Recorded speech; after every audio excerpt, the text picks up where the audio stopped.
Seigneur, merci.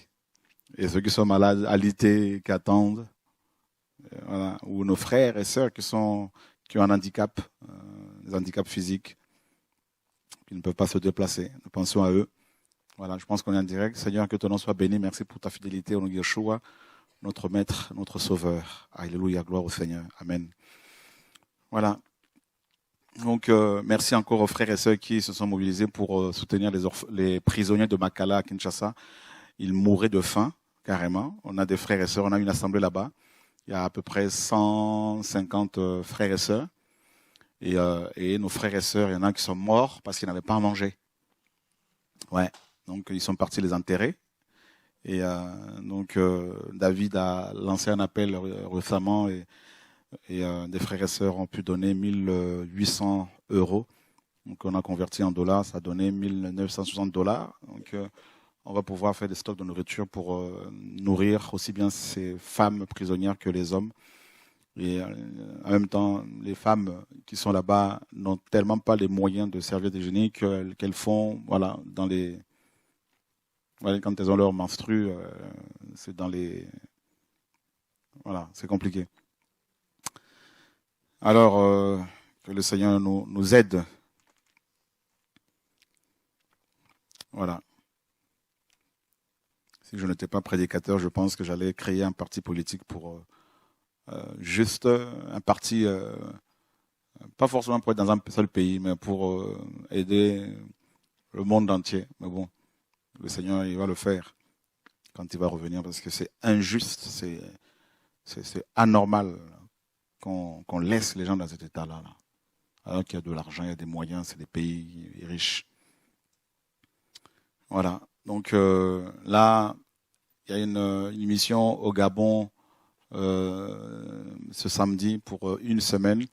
Alors ceux et celles qui nous écoutent, qui ont des médicaments et qui veulent les amener avant vendredi, ça serait bien pour qu'on puisse aller les distribuer là-bas. Donc voilà, une mission avec quelques missionnaires qui partent avec nous. On va aller voir les orphelins à Libreville, on va aller voir les veuves, on va aller voir les prisonniers, on va se laisser guider par le Seigneur en tout cas. Voilà, mes amis, que le Seigneur soit béni. Père, conduis-nous ce soir, au nom de Yeshua. Nous sommes dans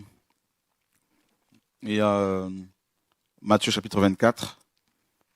Et comme vous le savez, les événements mondiaux nous confirment que nous sommes vraiment à la veille. Et nous sommes... le retour du Seigneur est très proche. Quand on voit ce qui se passe dans le monde, quand on voit les incendies en Australie, et les catastrophes qui frappent cette nation, et pas seulement cette nation, le monde, le changement climatique. Et voilà, et je regardais les informations aujourd'hui, les gens se disaient on se croirait en été, il fait doux, et donc on sent qu'il y a un chamboulement. Et sur le plan spirituel, il y a des choses qui se passent. Sur le plan climatique, n'en parlons pas. Sur le plan familial, la souche familiale et le fondement de la famille est renversé. Les valeurs sont inversées, sont renversées. Et sur le plan religieux, n'en parlons pas. Il y a de plus en plus de problèmes, de conflits, de troubles, la confusion généralisée. Et il n'y a pas besoin d'être super spirituel pour comprendre que nous vivons des temps très difficiles. Voilà, donc il y a un manque criant des visionnaires dans le monde, même dans le monde, des gens capables de travailler pour les autres. Chacun travaille pour son intérêt, ses intérêts. Et la terre tremble, la terre gémit, la terre souffre. La création éprouve de plus en plus les douleurs de l'enfantement. Et des gens se demandent où va le monde. Et nous qui sommes enfants du Seigneur, nous avons la parole. Et cette parole, justement, nous dit que ces choses doivent arriver. Le Seigneur nous a suffisamment avertis. Et nous allons reparler ce soir du signe qui va précéder le retour du Mashiach. Et la force des premiers chrétiens, de ceux qui nous ont précédés, c'était bien sûr l'espérance en, n'est-ce pas, Yeshua, l'espérance qu'ils avaient en lui concernant le monde à venir, l'âge à venir. ils avaient tellement cette espérance-là qu'ils se considéraient comme étrangers et voyageurs sur la terre. Et ils n'amassaient pas pour eux. Ils travaillaient pour non seulement se nourrir, mais aussi pour aider les autres, pour aider les orphelins, les veuves, les étrangers, les prisonniers. Les premiers chrétiens étaient des hommes et des femmes qui ont beaucoup travaillé dans le social, qui avaient une vision céleste. Et voilà, parce qu'ils savaient, ils étaient convaincus que le Seigneur allait revenir en leur temps, en leur, n'est-ce pas, époque, à leur époque. Et ils étaient déterminés, ils avaient une vision claire. Malheureusement, et cette vision-là, beaucoup ne l'ont plus. Et en parlant bien sûr des croyants, des chrétiens. Et voilà, donc dans Matthieu 24, ce passage que nous connaissons tous, pratiquement, à partir du verset 1er, le Seigneur nous apprend, la parole nous dit, « Et comme Yehoshua sortait et s'en allait du temple, ses disciples s'approchèrent de lui pour lui faire remarquer les constructions du temple. Mais Yehoshua leur dit, « Voyez-vous bien toutes ces choses? Amen, je vous le dis, il ne sera laissé ici pierre sur pierre qui ne soit démoli. » Mais s'étant assis sur la montagne des Oliviers, ses disciples vinrent à lui en particulier et lui dirent, « Dis-nous, quand ces choses arriveront-elles? Quand ces choses arriveront-elles et quel sera le signe de ton avènement et de l'achèvement de l'âge?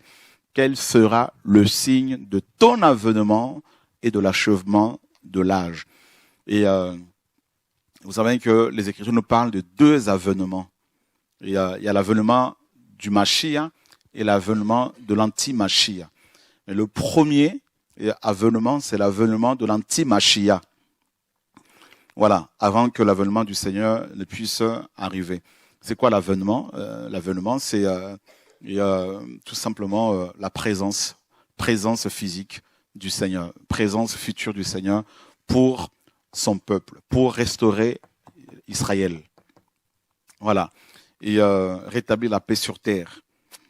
Et il y a des signes dans tout. Une femme enceinte, le Seigneur a mis autour de sa grossesse des signes qui doivent l'alerter de l'imminence de l'accouchement. Et par rapport aux orages, pareil, vous avez des signes. Une forte pluie qui s'annonce, il y a un orage, il y a le ciel qui s'assombrit, il peut y avoir du vent, tout ça. Et quand on voit ces signes-là, ben, on s'apprête, voilà, on s'abrite. Et pareil, par rapport aux maladies, vous avez des symptômes, ce sont des signes qui annoncent que la personne est atteinte d'une pathologie, de plusieurs pathologies. Et voilà. Donc, par rapport à l'avènement du Seigneur, il y a également le signe. Il n'y en a qu'un. Il faut bien le préciser. Il n'y en a qu'un. On parle de guerre, le Seigneur a parlé de guerre. Oui, il y en a toujours eu, il y en aura toujours. Il a parlé des troubles, il y en aura toujours. Il y en a eu, il y en aura. Et il y en a aussi en ce moment. Et le Seigneur nous dit la parole. Et au verset 4, « Et Yehoshua répondant leur dit, « Prenez garde que personne ne vous égare. » Bah oui, effectivement, on peut être égaré. Et on peut aussi s'égarer soi-même.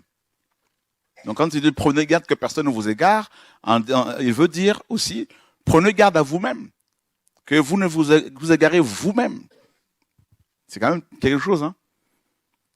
Et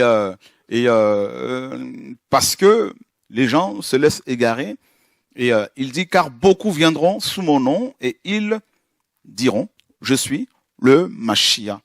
Et ils en égareront beaucoup. Alors, le Mashiach ici, c'est quoi? C'est qui? C'est quoi? Qu'est-ce que Mashiach veut dire? Mashiach veut dire simplement celui qui a reçu l'onction pour apporter la solution. Donc, ça peut être aussi un homme politique. Voilà. Pas forcément un religieux. Ça peut être un homme politique qui vient et qui dit, bon voilà, moi avec mon programme, je viens vous proposer la solution. Donc, quand on lit les programmes des hommes politiques, ils se présentent comme des Mashiach, tout simplement. Et le Seigneur nous dit, beaucoup de Mashiach viendront justement. Voilà. Et le but, le rôle, le projet, la mission du Mashiach, c'est de délivrer les gens. Et c'est ce que les hommes politiques nous proposent justement avec leur programme. Pour, n'est-ce pas, restaurer des choses, pour nous faire du bien, pour nous bénir. Donc, et le Seigneur nous avait déjà prévenus. Et il dit, Et ils vont égarer beaucoup. Et vous entendrez parler de guerre et de bruit de guerre. Veillez à ne pas être troublés, car il faut que toutes ces choses arrivent. Mais ce ne sera pas encore la fin. Car une nation s'élèvera contre une nation et un royaume contre un royaume, un autre royaume. Et il y aura des famines, voilà, on y est, des pestes et des tremblements de terre en divers lieux. Mais toutes ces choses ne seront que le commencement des douleurs. Alors ils vous livreront à la tribulation et vous tueront. Et vous serez haïs de toutes les nations à cause de mon nom. Alors honnêtement, on lit ce passage à chaque fois, mais quand on commence à subir la haine des uns des autres, on est étonné, parfois on va baisser les bras alors qu'on est averti. Voyez? Et à cause de mon nom, et son nom est la parole d'Élohim. Donc c'est écrit, les nations vont vous haïr à cause de mon nom. C'est écrit. Et encore là, ce n'est pas le signe. Et il continue le maître, il dit, et alors beaucoup seront scandalisés. Et c'est ce qui se passe. Scandalisés. Et ils se livreront les uns aux autres. Bah oui, ils vont n'est-ce pas, aller voir les autorités pour accuser les autres frères, les autres chrétiens, devant les tribunaux, tout ça, et prendre des avocats pour attaquer les autres chrétiens. C'est écrit. Ils vont se livrer aux tribunaux. Et voilà. Et le maître continue, il dit, et ils se haïront les uns les autres. Et beaucoup de faux prophètes s'élèveront et en égareront beaucoup. Beaucoup de faux prophètes s'élèveront. Donc quand il parle de faux prophètes, il fait allusion aussi à d'autres religions, hein, pas seulement au christianisme.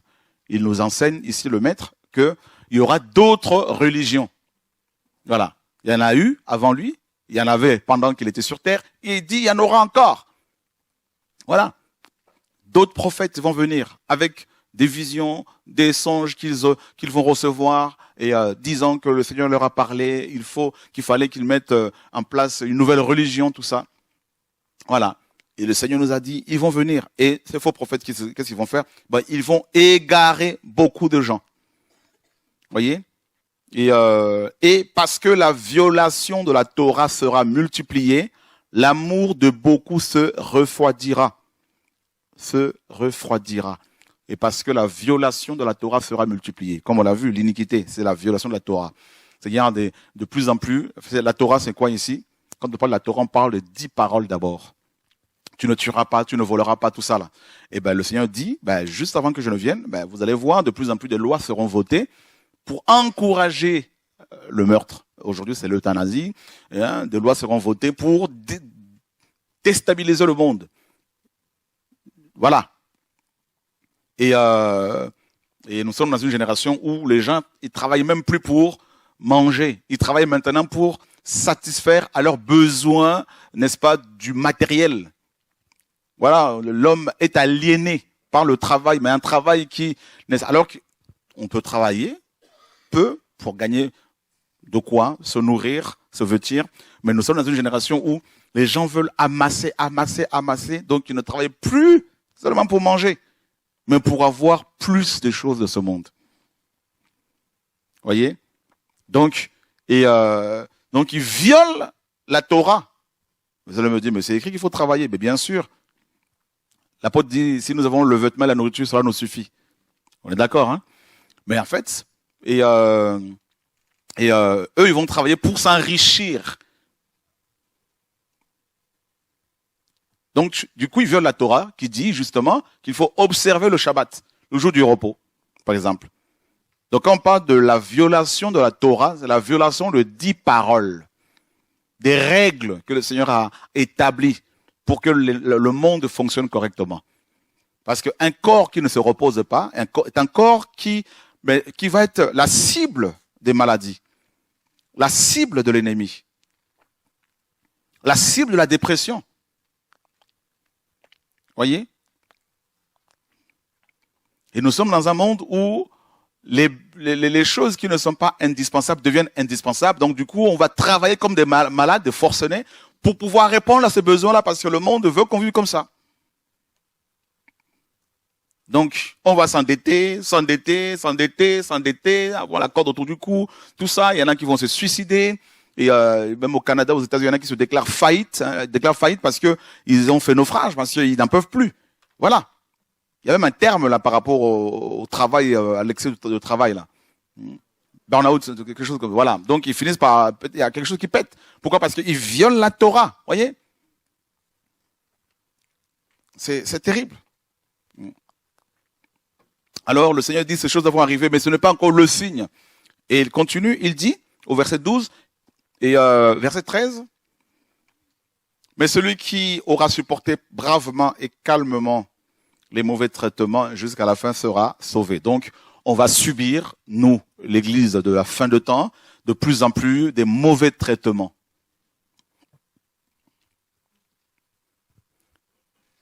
Voilà. Et il dit, et cet évangile du royaume sera prêché dans toute la terre habitée pour servir de témoignage à toutes les nations, et alors viendra la fin. L'évangile du royaume.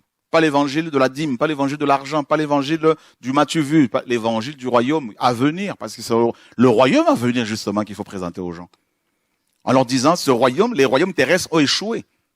La preuve, le Seigneur a donné de la richesse aux habitants du monde, des pierres précieuses, de l'or, de l'eau, du bois, tout ce dont on a besoin, de la terre arable, tout ça, cultivable. Et bien, qu'est-ce que l'humanité fait? 80% de la richesse mondiale sont gérés par 5% de la population mondiale. Quelle injustice. Vous vous rendez compte? Donc, ces royaumes, les royaumes terrestres ont échoué.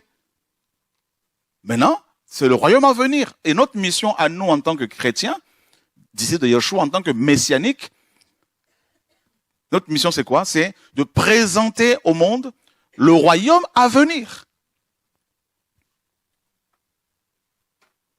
Voilà comment ce royaume sera. Voilà comment ça va se passer sur terre pendant 1000 ans. Voilà ce que la parole nous dit. Tout ça. Malheureusement, beaucoup de chrétiens ne le font pas. Ils ne présentent pas aux gens le royaume à venir. Comment voulez-vous qu'ils tiennent bon face à la persécution, face à la séduction, parce qu'ils n'ont pas une bonne vision des choses à venir? Donc, il n'y a pas d'espérance. Et pour eux, leur espérance, elle est terrestre. Mais l'apôtre dit quoi? Les choses que l'on voit, peut-on encore, n'est-ce pas, les espérer? Pas du tout. On ne peut pas espérer. Quand tu vois quelque chose, quand tu as touché à quelque chose, il n'y a plus d'espérance, il n'y a plus d'espoir. Alors, le signe que le Seigneur donne, c'est quoi? Il dit au verset 15 de Matthieu 24, « Or, quand vous verrez l'abomination qui causera la désolation, qui a été prédite par Daniel, le prophète, est établie dans le lieu saint, que celui qui lit comprenne. Quand vous verrez l'abomination de la désolation dont a parlé Daniel, le prophète, s'établir dans le lieu saint, que celui qui lit fasse attention justement. Alors, on a essayé de définir le lieu saint la dernière fois. Les Écritures nous parlent de plusieurs lieux saints.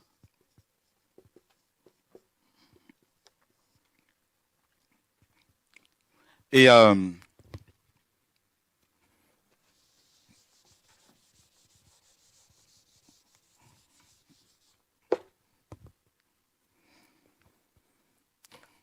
on va parler de la corruption du lieu saint. Et les Écritures, le Seigneur dit, « Je suis saint, soyez saints ». Il est saint, notre Créateur. Et le Seigneur dit aux apôtres qui lui demandent justement le signe qui annonce son retour. Il leur dit quoi? Il leur dit, allez lire Daniel.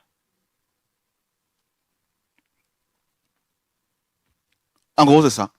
Allez lire Daniel parce que j'ai donné des clés à Daniel, le prophète, concernant justement le signe qui va précéder mon retour. Voilà. Et, effectivement, comme on l'a vu la dernière fois,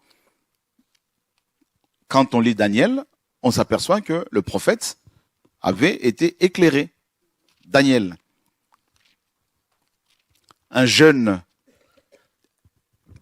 sage, très intelligent, déporté de Yehuda, Juda, à Babylone, par le roi Nebuchadnezzar. Il était accompagné de Shadrach, Meshach et Abednego, ses amis. Les quatre, c'était des jeunes gens, des enfants, craignant Elohim. Et arrivés à Babylone, ils vont refuser de se souiller déjà. Ils vont refuser de manger les mets du roi, la viande et le vin, n'est-ce pas, que consommait le roi Nebuchadnezzar. Parce que c'était certainement de la viande sacrifiée aux idoles. Ils vont manger des légumes.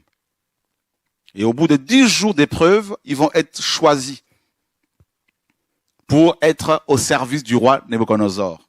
Ils vont apprendre les lettres chaldéennes, la langue chaldéenne, l'araméen. Et c'est là, à Babylone, sur une terre étrangère, que Daniel va recevoir la visitation de plusieurs anges, notamment de l'ange Gabriel, qui est l'ange de la révélation. Et Gabriel donne un message clair concernant justement notre époque au prophète Daniel. Nous sommes dans Daniel chapitre 9.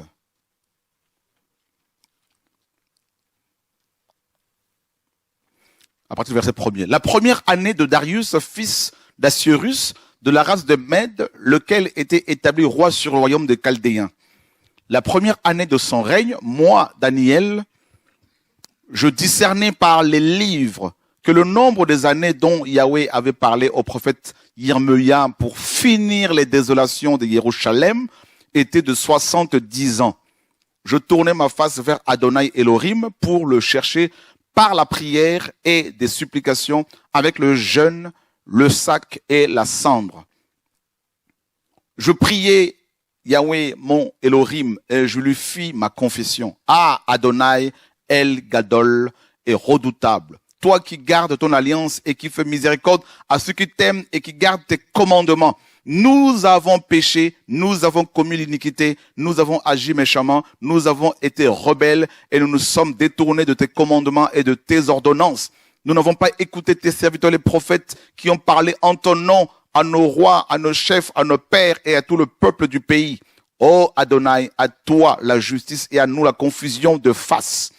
En ce jour, aux hommes de Yehuda, aux habitants de Jérusalem et à tout Israël, à ceux qui sont près et à ceux qui sont loin, dans tous les pays où tu les as dispersés à cause des infidélités dont ils se sont rendus coupables envers toi. Adonai, à nous la confusion de face, à nos rois, à nos chefs, à nos pères, parce que nous avons péché contre toi.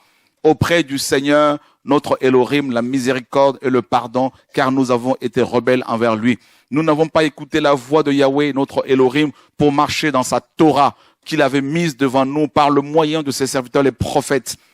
Et tout Israël a transgressé la Torah et s'est détourné pour ne pas écouter ta voix. Alors se sont répandues sur nous les malédictions et les imprécations qui sont écrites dans la Torah de Moshe, serviteur d'Elohim, parce que nous avons péché contre Elohim. Il a accompli les paroles qu'il avait prononcées contre nous et contre nos chefs qui nous ont gouvernés, et il a fait venir sur nous, n'est-ce pas, un grand mal, et comme il n'en est jamais arrivé sous le ciel entier, insemblable à celui qui est arrivé à Jérusalem. En gros, il a fait une prière de confession, il s'est identifié à son peuple. Alors qu'il n'était pas encore, il était encore un enfant, mais il va porter le fardeau, n'est-ce pas, la responsabilité des actes de ses pères.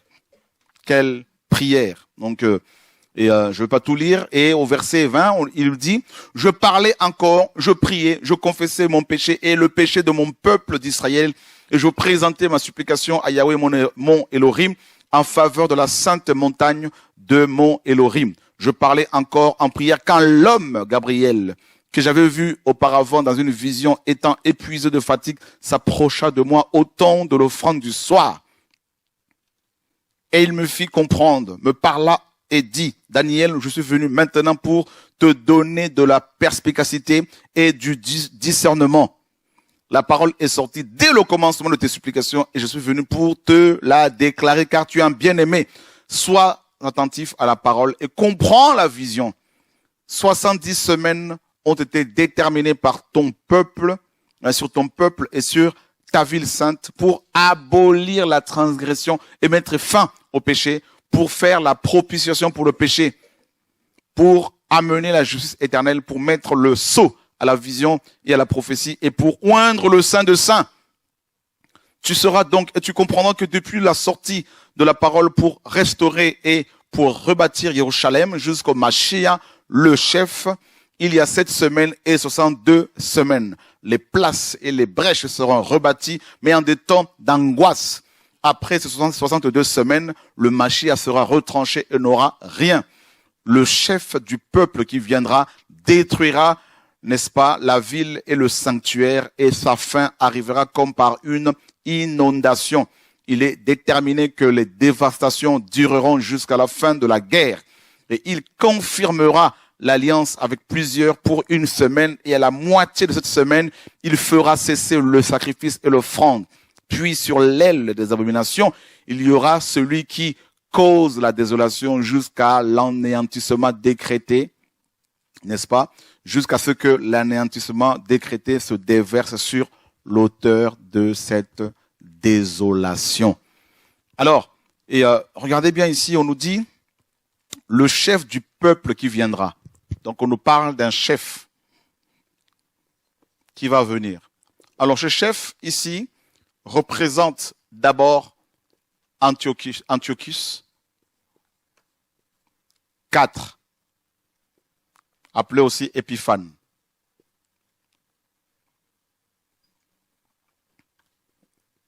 Vous pouvez lire son histoire. Et ensuite, ce chef représente Titus. Ensuite, Adrien. Ensuite, l'anti-Mashiach, l'antichrist. Donc, il représente aussi dedans, vous avez aussi plusieurs autres figures, archétypes de l'antichrist. Hitler, tout ça. Donc, on va pas tout détailler ici. Voilà. Alors, parlons d'abord d'Antiochus Épiphane. Daniel reçoit de l'ange Gabriel. L'ange Gabriel dira à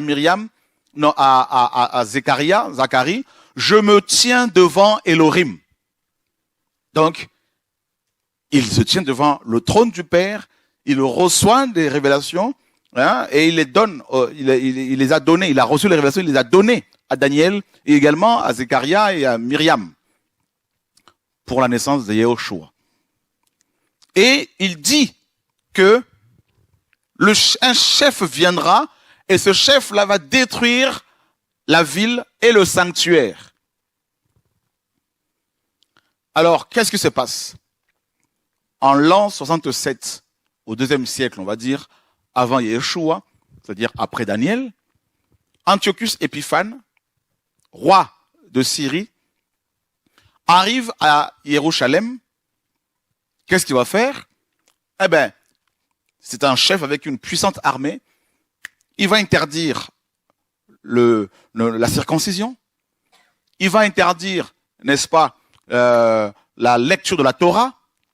Il va interdire l'observance du Shabbat.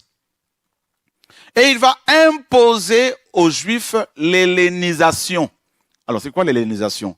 C'est l'imposition. En fait, il va imposer les coutumes et les traditions, en gros, la culture grecque. Il va dire aux Juifs, eh ben, vous allez maintenant abandonner votre tradition, là, votre judaïsme, tout ça, là, votre foi, n'est-ce pas, abrahamique, au profit de la tradition grecque, parce que lui, c'était un grec, fortement influencé par la culture grecque. Voyez?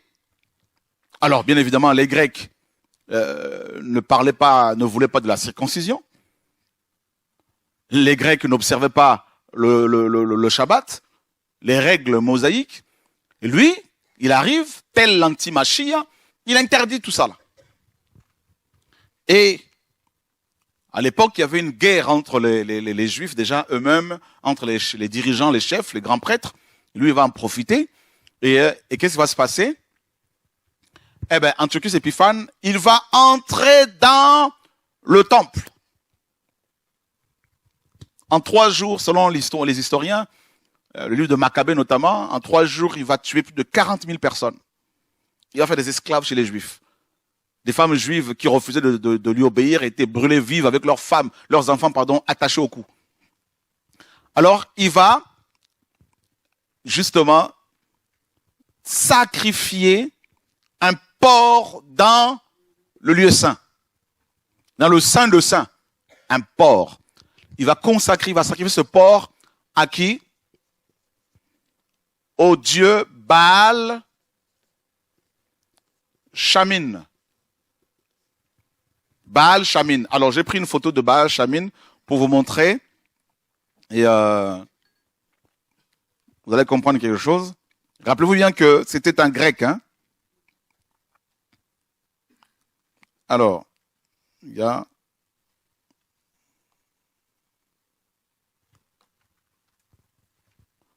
Voilà, Baal Shamin.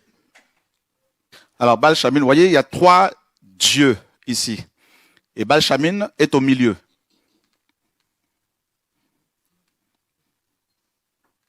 Baal Shamin, vous pouvez retrouver ça sur vos portables. Et vous avez, donc il est au milieu, et de part et d'autre, vous avez le dieu soleil et le dieu de la lune. Donc, ça c'est la trinité, c'est une trinité. Alors vous comprenez aussi d'où ça vient la trinité chrétienne. Hein? Donc, ça c'est la triade palmérénienne. Donc vous avez Baal Shamin, maître des cieux. Il est au milieu du dieu de la lune, Abligbol, et du dieu soleil, Malakbel.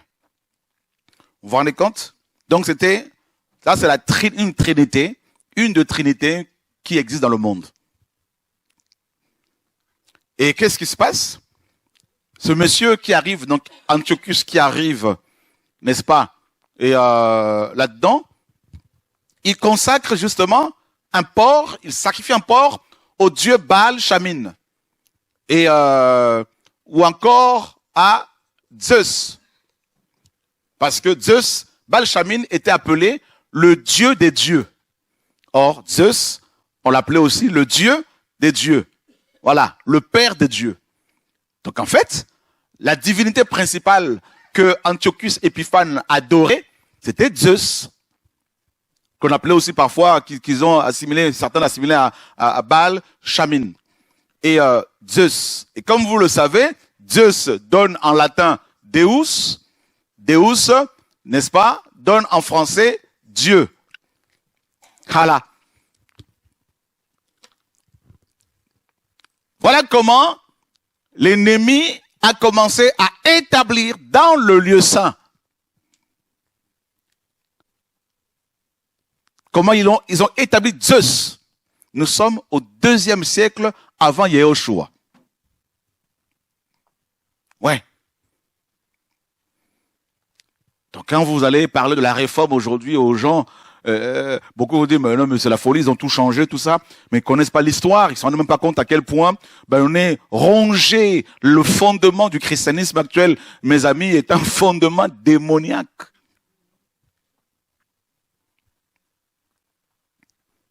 Parce que les gens n'étudient pas. Les gens ne font pas de recherche.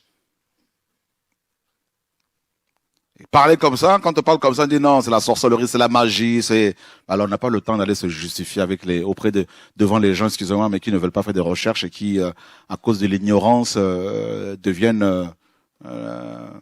attaquent les gens et insultent les gens parce qu'ils sont ignorants. Voilà. Voyez? Donc, ils vont introduire donc le porc, l'animal le plus méprisé, répugnant dans le judaïsme, et qu'il fallait même pas consommer, il fallait même pas élever les porcs en Israël. Et ben lui là, il arrive, il dit bon, c'est quoi l'animal détesté dans cette religion? On lui dit ben c'est le porc, et bien il prend le porc, tac, je le sacrifie. Et à qui? Eh ben à Baal, Shamin, à Zeus.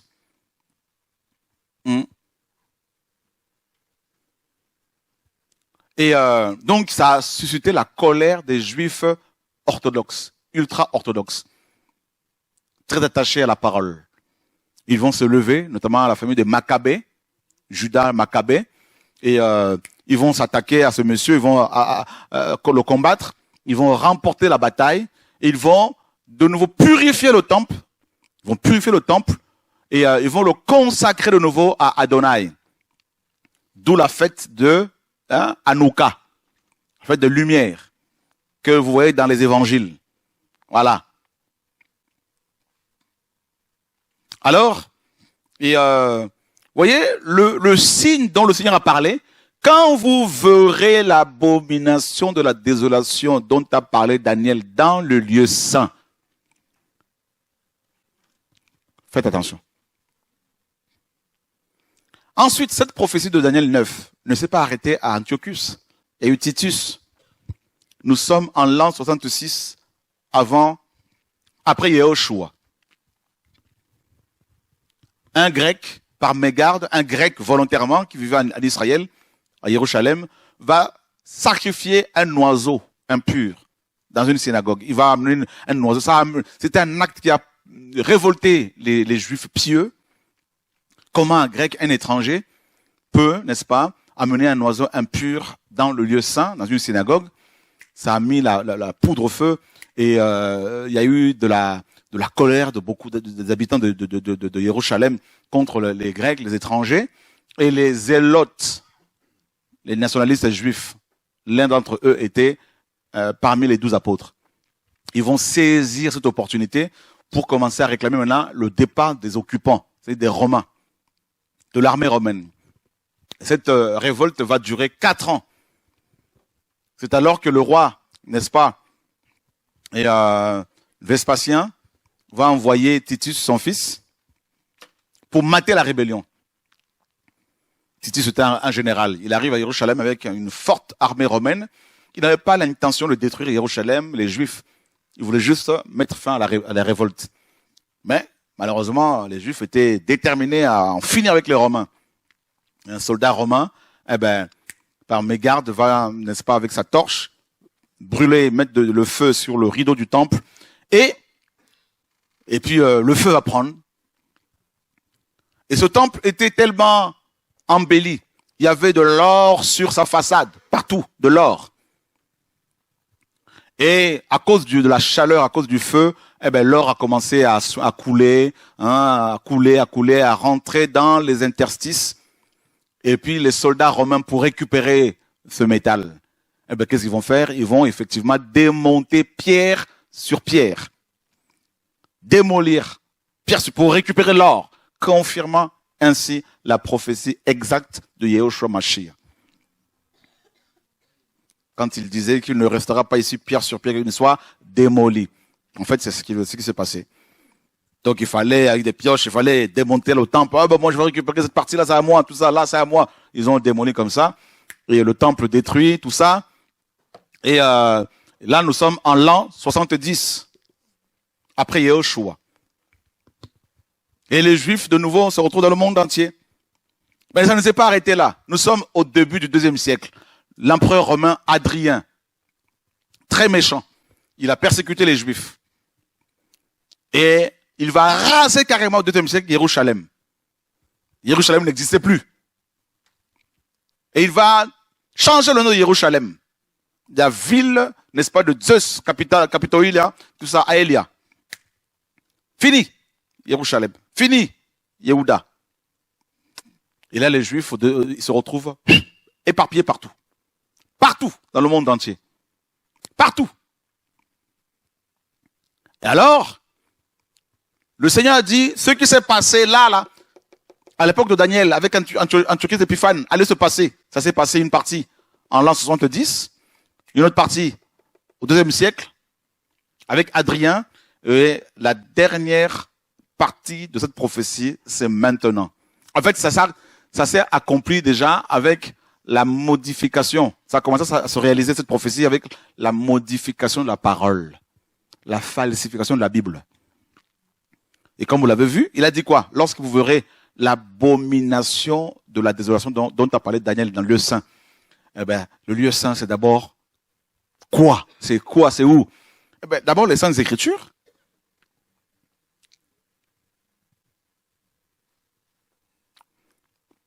Parce que on attend la construction du troisième temple, tout ça. Le troisième temple, c'est d'abord les Écritures.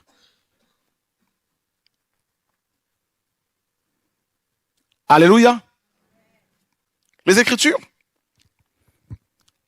Le premier personnage de la parole, c'est qui? Le plus grand. Le Créateur, on est d'accord? On est d'accord, hein? Ok. Alors, qu'est-ce qu'ils vont faire? Ils ne vont que reproduire la même chose qu'Antiochus Épiphane. Le dieu national grec, Zeus, va être pris et imposé aux chrétiens. Et le Créateur, le nom du Créateur, de la divinité principale des Écritures, c'est-à-dire Elohim, va être viré.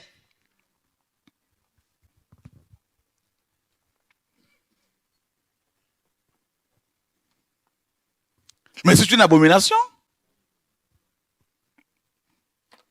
Dans le lieu saint, la parole est sainte, on dit saintes Écritures.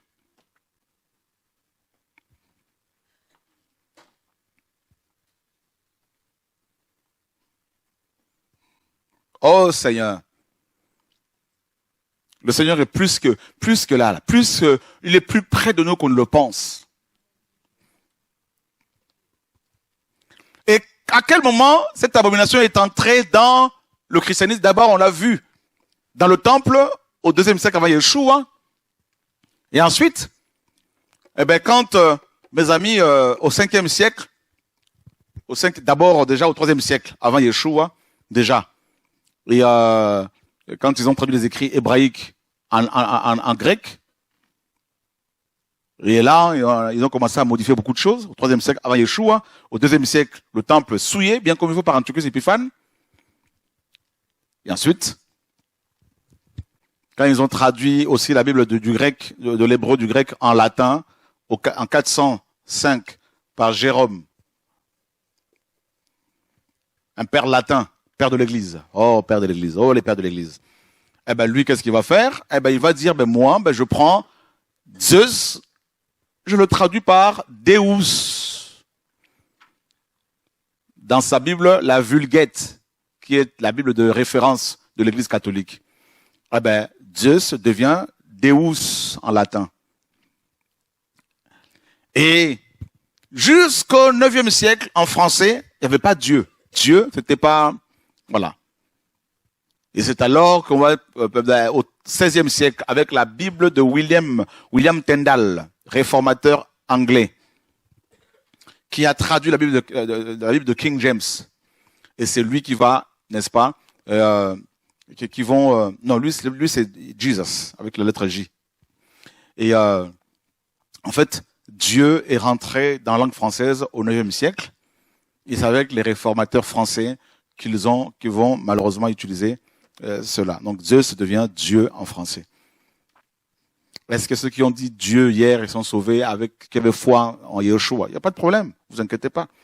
Mais il faut que vous ayez cette information-là pour vous montrer à quel point l'ennemi a utilisé des hommes pour, n'est-ce pas, modifier les Saintes Écritures.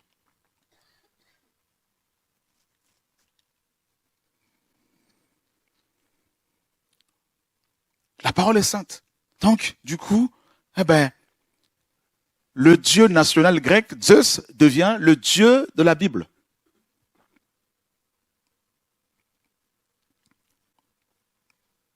Et il fallait aussi un jour pour Zeus, un jour de prière. D'accord? Et à l'époque, comme on l'a vu la dernière fois, il y avait un culte qui était très répandu, le culte de Mithra. Mithra. Et il fallait, le roi, l'empereur Titus, lui, il voulait un jour, il disait, il me faut un jour pour le culte de Mithra, un jour spécialement dédié à Mithra. Et il n'a pas trouvé ce jour-là, et c'est Constantin qui va le trouver. Ça va être le dimanche. Et pour justifier le dimanche comme étant le jour du Seigneur, ben, des traducteurs de la Bible, comme la Bible de second 21, ils vont traduire Sabbaton, Shabbat, par dimanche.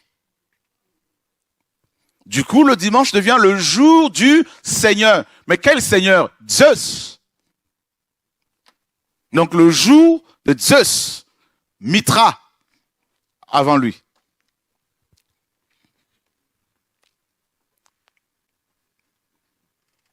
Et toute cette chrétienté croit que le dimanche, c'est vraiment le jour où le Seigneur descend du ciel pour leur parler. Et tout ça, ils ne se rendent pas compte que, Seigneur sauve-nous, c'est un jour dédié à un démon. Ceux qui se retrouvent le dimanche parce qu'ils ne travaillent pas, ok. Mais ceux qui pensent encore que c'est le jour du Seigneur, mais quel Seigneur? Parce que Paul dit dans Galates 4:10, vous observez les jours, les mois et les années. Je crains d'avoir travaillé inutilement pour vous.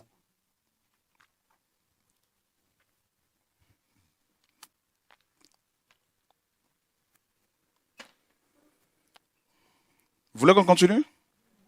Alléluia. Donc, qu'est-ce que Satan fait? Il a dit, bon, je vais commencer d'abord par falsifier les Saintes Écritures. Je vais aller pour détruire la foi chrétienne, la foi d'Abraham. Il dit, ben, je vais aller à la racine de leur foi. Voilà. À la racine. Et comme on l'a vu, Baal, Shamin est une trinité, est une divinité qui fait partie d'une triade, d'une trinité. Eh ben, Baal, Shamin, Zeus aussi. Zeus est une divinité qui fait partie d'une triade. Pareil. Eh ben, ils ont changé le nom d'Elohim, ils l'ont remplacé par Zeus. Et ensuite, ils nous ont imposé la Trinité, qui devient le fondement du christianisme.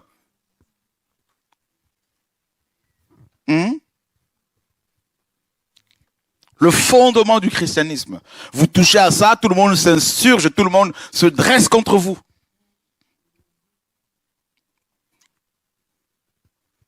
Et quand Paul disait que il y aura les doctrines de démons, on y est.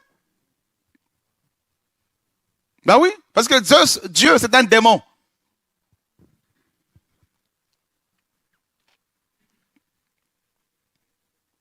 Elohim, non, il est au-dessus des démons.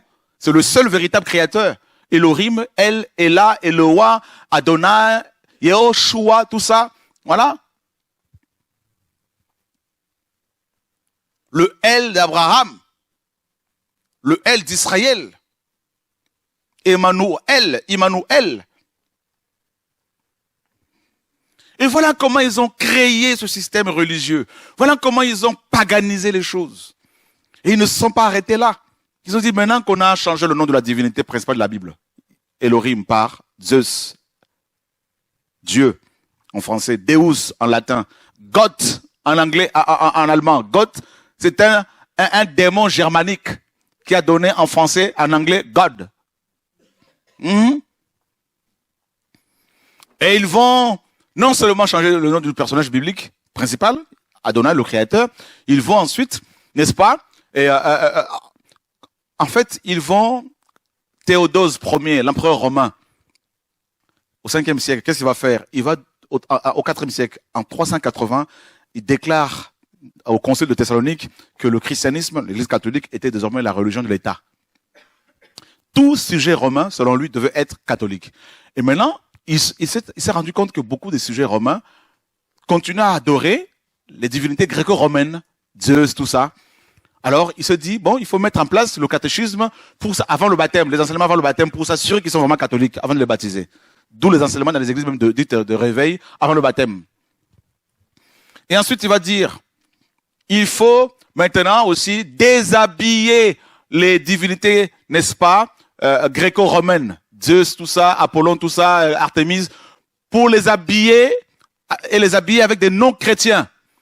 Donc, du coup, ils ont donné à ce démon le nom de Saint-Pierre, Sainte-Rose, Saint Matthieu, Saint Untel, Sainte Marie, Mère de Dieu, priez pour nous. Donc, comment dire, en 320, en 421, je crois, si je ne me trompe pas, et au concile d'Éphèse, eh ben, Artémise, Diane, devient la mère de Dieu. Voyez?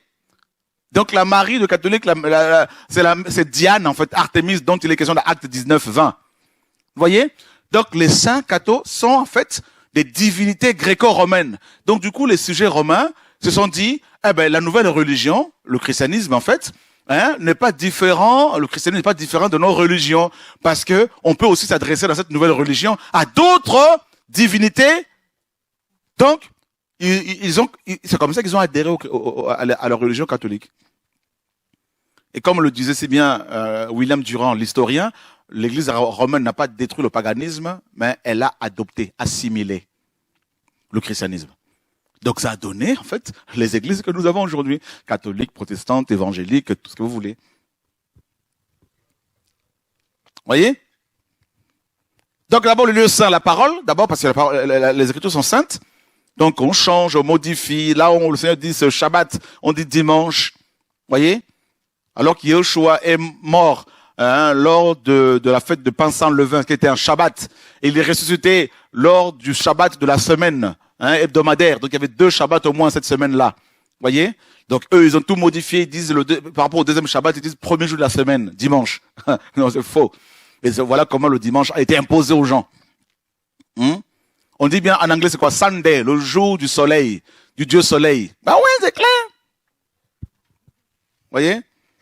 Donc, il y a plein d'autres choses qu'ils ont rajoutées ici et là. Donc, ils ont fait en fait un mélange de choses. Ils ont pris un peu en Égypte, à Babylone, en Syrie. Ils ont pris un peu en Inde. Ils ont pris un peu, à l'Inde. Ils ont pris quoi en Inde, chez les hindous, dans l'hindouisme. Ils ont pris le chapelet, tout ça là. C'est avec l'hindouisme, parce que l'hindouisme a commencé au 6e siècle avant Yeshua. Donc, ils ont pris ça là-bas, le bouddhisme, tout ça. Ils ont incorporé tout ça. Donc, un mélange comme pas possible. Ou là, je continue. Et un autre lieu saint, à part les Écritures, c'est quoi? Frères et sœurs, 1 Corinthiens 3, 16, la parole dit quoi? On va le prendre. 1 Corinthiens chapitre 3, verset 16. Qui réalise que nous sommes roulés dans la farine?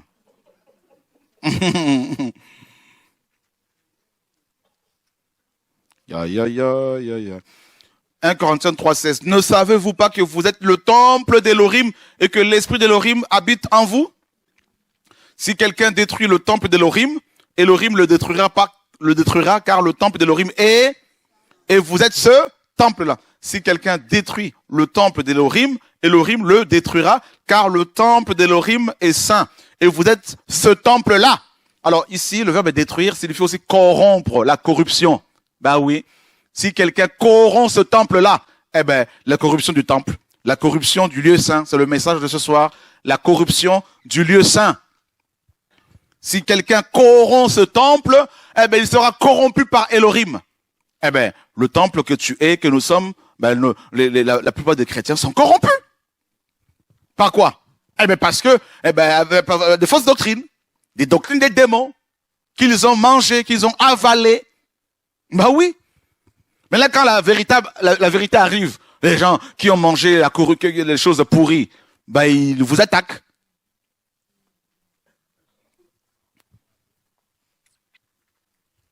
Voyez comment on est corrompu? Le Seigneur dit quoi? Lorsque vous verrez l'abomination de la désolation établie dans le lieu saint.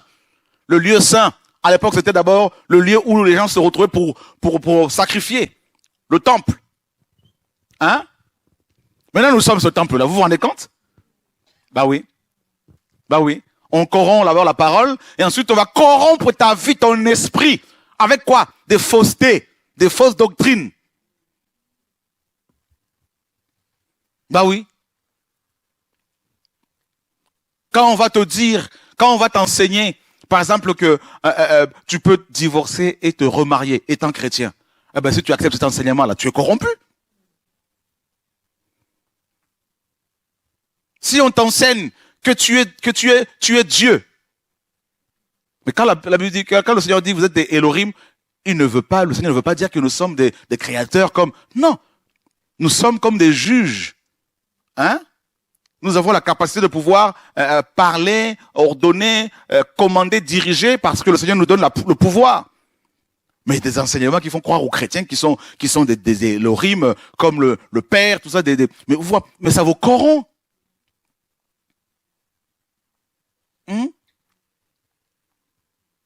Vous avez vu le nombre de chrétiens qui sont corrompus avec des fausses doctrines, par les fausses doctrines?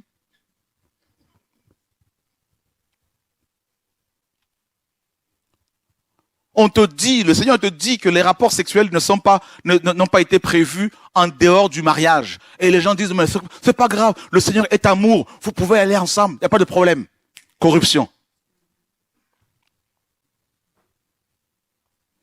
Le Seigneur dit, vous avez reçu gratuitement, donné gratuitement. Les gens vendent des Bibles. Vous avez vu le nombre de librairies chrétiennes aujourd'hui? Commerce autour de la parole. Corruption.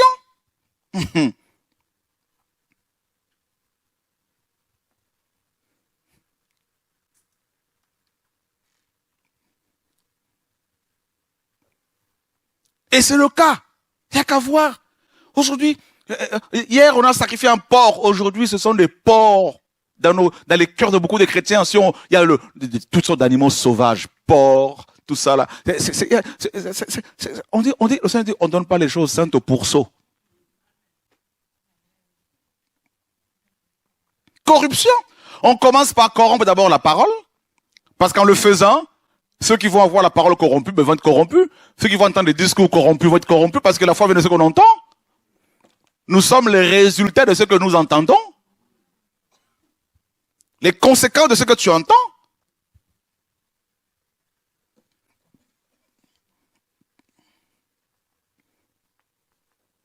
Donc, ton corps est un temple qui doit être saint. Maintenant, s'il y a 2, 3, 4 corps qui se mettent ensemble, eh ben, ils deviennent, pareil, ils sont saints. Et maintenant, ce lieu-là qu'on appelle aussi assemblée d'église, assemblée de frères et sœurs, peut être aussi corrompu.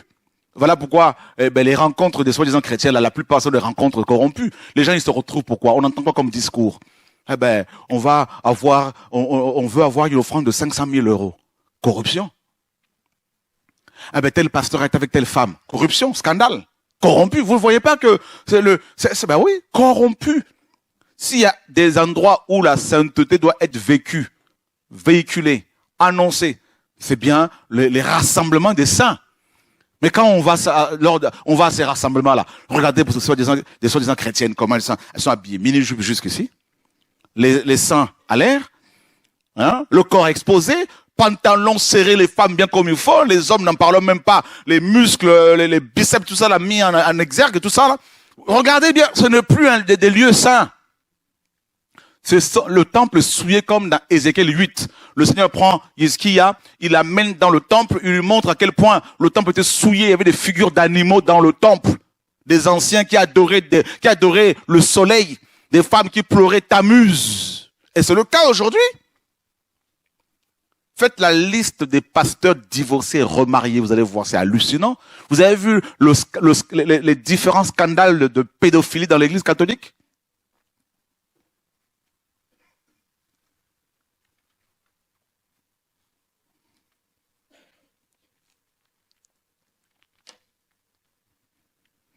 Vous avez vu la légèreté de soi-disant chantres chrétiens?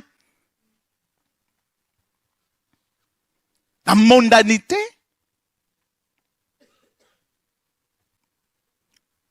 C'est le cas. On cherche encore quel temple qui doit être bâti. Le troisième temple de Jérusalem, c'est possible. Mais en tout cas, mes amis, là, pour l'instant, là, Satan est assis dans la majorité des assemblées. Paul le dit dans 2 Thessaloniciens 2. Lorsque vous verrez, il dit, il faut que l'on voit l'apostasie, l'homme du péché. Il va s'asseoir dans le temple d'Elohim. Ben c'est d'abord les assemblées. Se proclamant lui-même Elohim. C'est ce qui se passe. Ils ont pris l'homme corruptible.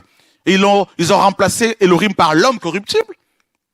Quand moi je vous dis là, quand je vous dis que je ne suis pas votre pasteur, il ne faut pas venir me voir, les gens disent non mais il n'y a pas l'amour, il n'y a pas ci, il n'y a pas ça, tout ça là. Mais vous vous rendez compte? C'est-à-dire on veut être Ah, on veut aller au ciel. Mais les gens ne veulent pas. Pourquoi? Parce qu'ils sont corrompus.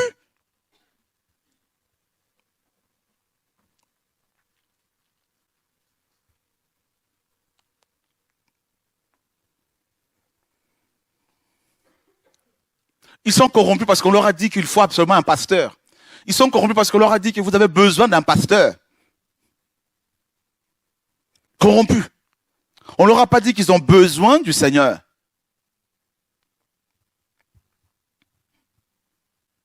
Allez leur arracher ça.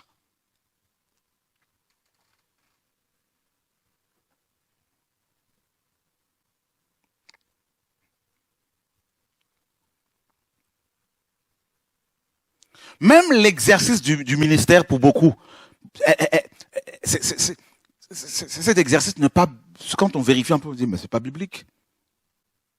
C'est pas biblique. Vous vérifiez dans vos Bibles. Vous allez voir à quel point il y a la corruption là. Vérifiez, continuez à vérifier dans la Bible. Donnez-moi un seul verset. Vous avez vu un pasteur commencer une église et rester à sa tête jusqu'à sa mort. Ça n'existe pas dans la Bible. Ça n'existe pas.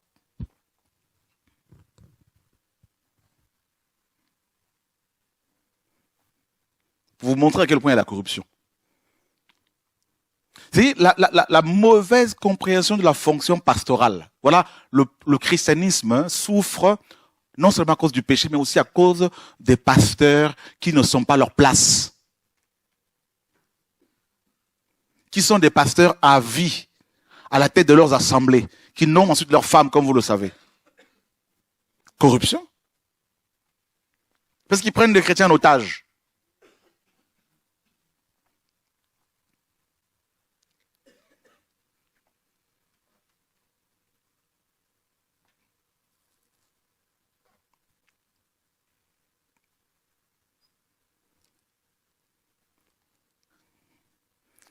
L'abomination, comme on l'a vu, c'est l'idolâtrie. L'idolâtrie. L'idolâtrie. Ça, c'est le somme, c'est le paroxysme de l'apostasie, l'idolâtrie.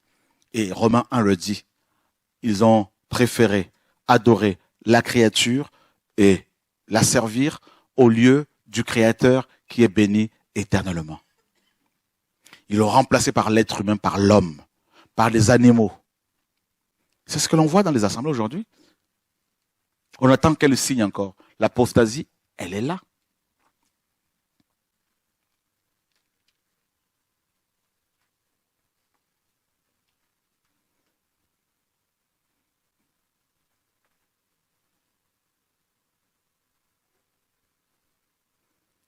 Abraham connaissait-il Zeus? Non. Quand vous lisez les Actes des Apôtres, vous voyez des pasteurs assis sur leur trône? Non.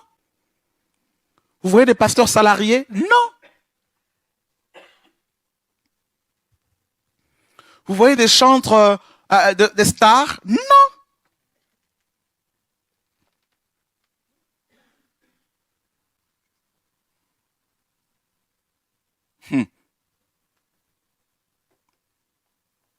Vous voyez des gens dire, non, moi je travaille avec un tel pour avoir les âmes avec eux? Non.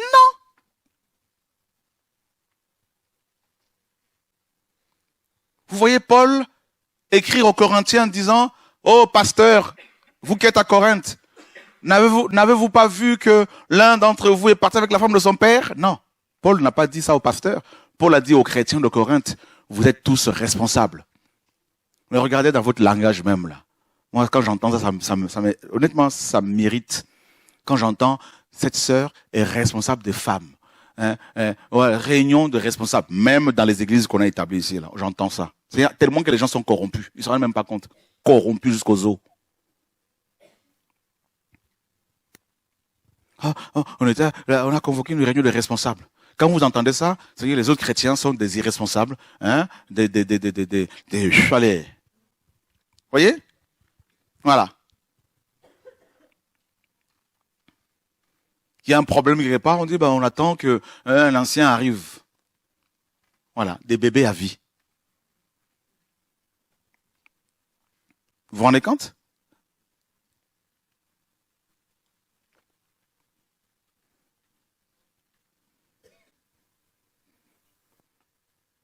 Parce qu'on est arrivé à un temps où il faut, je pense que c'est comme ça. Beaucoup de chrétiens vont vivre comme ça. À cause de la persécution, beaucoup vont se retirer dans les coins reculés. Et je vous assure, hein, ça va de plus en plus chauffer. Moi, je ressens ça de plus en plus. C'est comme si le Seigneur dit, prépare-toi. Prépare-toi. Prépare-toi.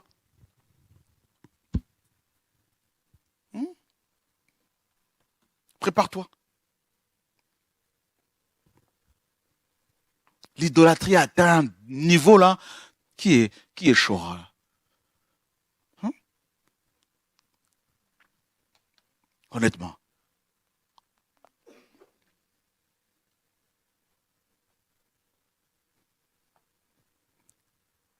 C'est le christianisme est tellement pollué par des démons.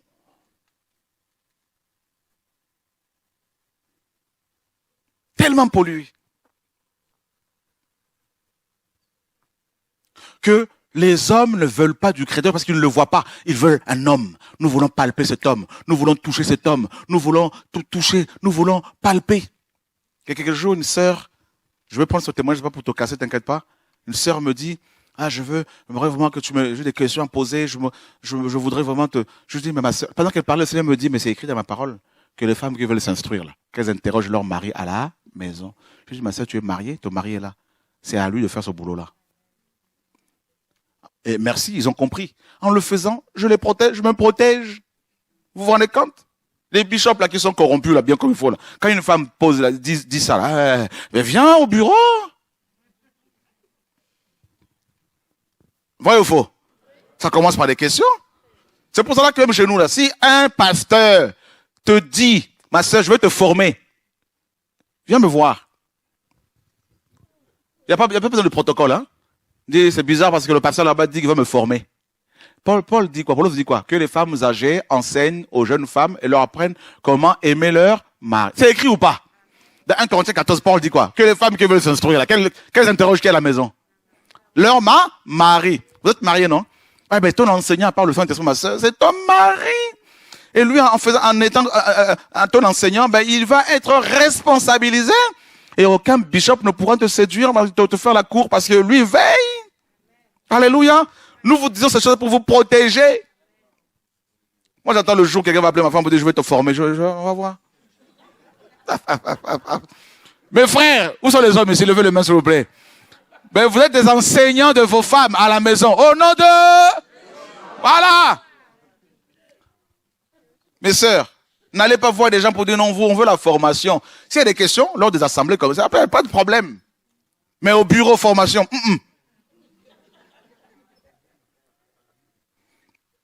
Ce sont les violents qui s'emparent du...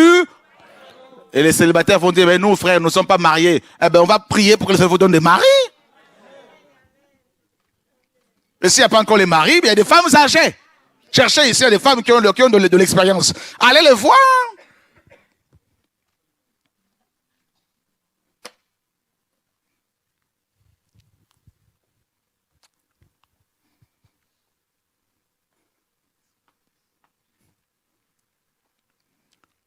Frère, quand est-ce qu'on peut venir au bureau pour la formation, ma soeur? C'est fini ça. 2020, nouvelle vision. Hein? Ah ben 20 sur 20, gloire au Seigneur. Il a tout compris. Je vous assure, parce qu'il y en a, elles veulent à tout prix entrer dans ce bureau-là. Et qu'ils font la tête. Les choses que l'on vit là, la corruption. On parle de l'apostasie, hein, la corruption. Je lutte. Je vous assure, hein, je lutte. Je dis aux frères, soyez là, veillez. Ils ouvrent les yeux comme ça, ils regardent, ils veillent. Non. Quand il y a un rendez-vous, je dis, frère, soyez là. J'appelle Julien, je dis, tu seras là à quelle heure? Tu finis à quel heure le boulot? Oh, à 15h du s'il te plaît, amène-toi vite. Quand tu arrives, il est assis à côté. Alors, c'est quoi l'histoire? Oh, je veux. Le langage change comment là? Parle! Alléluia! Nous ne voulons pas tomber au nom de Yeshua!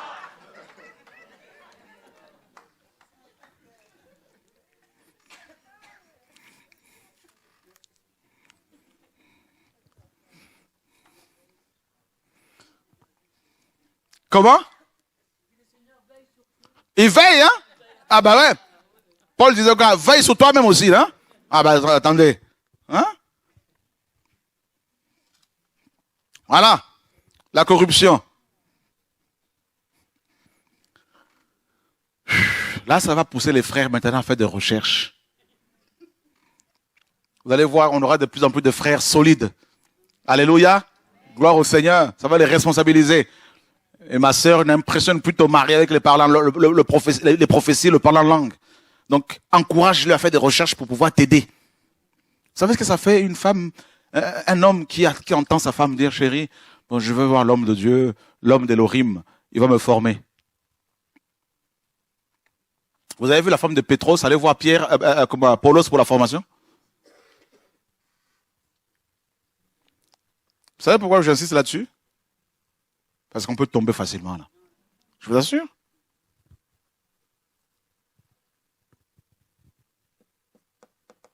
La corruption.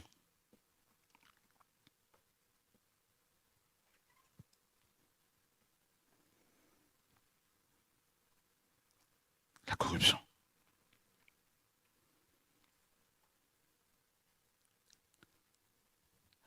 Vous avez vu le nombre de chantres qui sont adorés? Le nombre de pasteurs qui sont adorés? Magnifiés? Mais à la fin.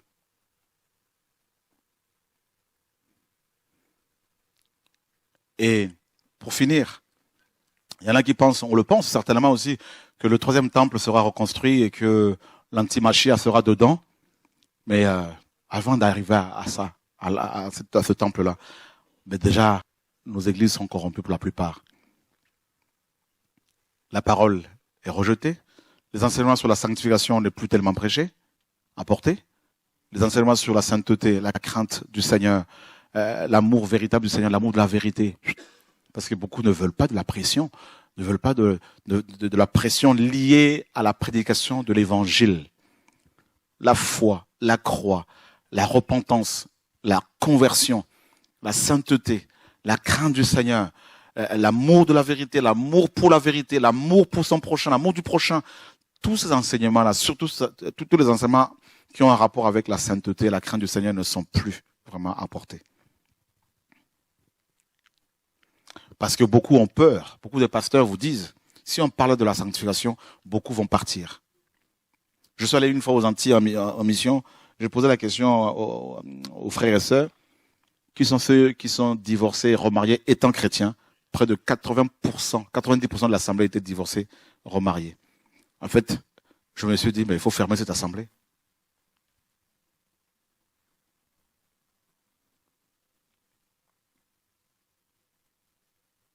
Le problème, c'est que beaucoup de pasteurs, vous leur dites, tu leur dis, mais pourquoi vous ne prêchez pas la sanctification? Ils vous disent, si on parle de la sanctification, tout le monde va partir. Parce que tel frère va avec la femme de tel frère. Telle sœur va avec tel chantre avec telle personne. Tel ancien avec tel pasteur est financé par tel couple qui est divorcé, remarié. Tel ancien, il est diacre. Il est ancien, mais il est en même temps général, divorcé, remarié, il a 4 femmes en plus. Donc c'est lui qui paye la salle. Mais si tu me dis de dénoncer le péché, il n'y aura plus personne. Et je leur dis, vous préférez quoi? Vous voulez aller au ciel ou en enfer? Ils te disent, mais on veut aller au ciel. Mais si vous continuez comme ça, vous irez en enfer si vous mourrez dans cet état-là. Oui, on le sait, mais on n'a pas le choix. Vous n'avez pas le choix? Si, vous avez toujours le choix. Voilà. Ils ont des partenaires financiers. Qu'est-ce que vous voulez que... L'église, la plupart des églises ne sont pas soutenues par le Seigneur. C'est par des partenaires financiers. Par des couples, par des hommes qui se sont mis en association pour soutenir financièrement l'homme d'Élohim. Comment voulez-vous que ce prédicateur prêche la vérité? Voilà notre problème. Vous avez des églises où des gens te disent, tel couple va payer le courant du pasteur, telle sœur va payer l'essence chaque mois, qu'est-ce que vous voulez que le pasteur... Il est pris en otage. Il n'y a plus rien à faire. Alors qu'est-ce qu'il faut faire? Que faire? Il y a la souillure. Il y a la profanation du temple. de nos vies par des fausses doctrines, par ce qu'on entend ici et là, eh ben, il faut sortir. D'où, justement, le réveil que le Seigneur a déclenché. Partout, pas seulement ici, mais partout. Mais ce réveil va amener quoi? La réforme, la réformation, le retour à l'évangile. Et ce retour à l'évangile va permettre aux frères et sœurs de servir le Seigneur librement. Le Seigneur vous dit, vous demande d'aller aider les pauvres, faites-le. Qu'aucun pasteur, aucune église ne vous interdise de servir le Seigneur. Vous avez à cœur d'aller voir d'aller dans la rue, faites-le. Vous avez à cœur d'aller nourrir les SDF, faites-le. Vous n'avez pas besoin de mon approbation, de mon accord ou de l'accord d'un homme ou d'une femme. En fait, avec cette réforme, les frères et sœurs vont retrouver leur relation avec le Seigneur. D'autres qui ont déjà cette relation, ils vont grandir dedans et ils vont servir le Seigneur simplement, librement. Librement. Et si on leur pose la question à ces chrétiens, à ces messianiques, qui est votre pasteur? Naturellement, ils disent c'est Yehoshua. Mais où se trouve votre église? Nous sommes membres de l'église de Yehoshua et nous nous retrouvons avec des frères et sœurs, c'est vrai. Nous sommes membres nous prions avec des frères et sœurs de l'assemblée de Massy, de tel endroit. Voilà. Simplement. Et ils n'évangélisent pas pour attirer les gens chez eux. Non. Ils ne font pas la promotion de TV de vie. Non. Ou d'une quelconque, chaîne de télé. Mais ils parlent du Seigneur, simplement. On les maudit, ils bénissent. On les persécute, ils prient pour ceux qui les persécutent. Et ils prennent position pour la vérité. Quitte à se retrouver seuls. Seuls, contre tous. Parce qu'ils savent d'où ils sont sortis et où ils vont. Ça va pas être facile, hein? Je vous dis, pour en finir, quand je parle de l'agriculture, je ne dis pas qu'il faut commencer à faire des provisions par rapport à ce qui va arriver, par rapport à ce qui va arriver, non. Et le Seigneur prend soin de ses enfants, mais je crois que le Seigneur nous ramène de plus en plus à l'essentiel. Voilà, à la simplicité. Voilà. Je crois que le Seigneur va permettre à ce que ses enfants fassent aussi de plus en plus de l'élevage. La boucle est bouclée, de l'agriculture, voilà, pour manger sainement, proprement, pour aider les autres, pour nous sortir un peu de tout ce qui est futile, vous voyez, tout ce qui est artifice. Voilà. Simplement. Et j'ai eu un songe où, dans ce songe, je me voyais en fait faire de l'agriculture et en me réveillant, c'est ça. Simplement. On prêche l'évangile, on travaille la terre, ce que la terre nous donne, on prend une partie, on va voir les veuves, les orphelins, voilà les fruits de la terre, soyez nourris, soyez bénis. On a dit Yeshua, notre Seigneur et Sauveur. Et je crois en même temps que notre génération est celle qui verra l'enlèvement de l'Ecclésia. Voilà. Donc nous vous donnons rendez-vous demain, 19h30, heure locale, pour continuer le programme. On a dit Yeshua, Seigneur Père, notre Elohim, que ton nom soit béni. Merci pour mes frères et sœurs, merci pour ton évangile. Merci pour l'œuvre que tu fais, Seigneur, dans nos cœurs, dans nos vies. Au nom de Yeshua, notre Maître. Merci pour la vérité qui nous a franchis, Père très saint. Que ta parole nous affranchisse, nous libère, nous guérisse, Seigneur, au nom de Yeshua. En ton nom, Père, nous prions. Adonai. Amen. Voilà, comme je le disais, une mission au Gabon. Ceux qui ont à cœur, ceux qui ont des médicaments et qui veulent les apporter pour aller voir les malades là-bas et leur apporter cela. Et faites-le librement, au nom de Yeshua. On est là, en tout cas, jusqu'à vendredi. Mais l'enseignement continue demain et demain, normalement, c'est la dernière soirée. Merci.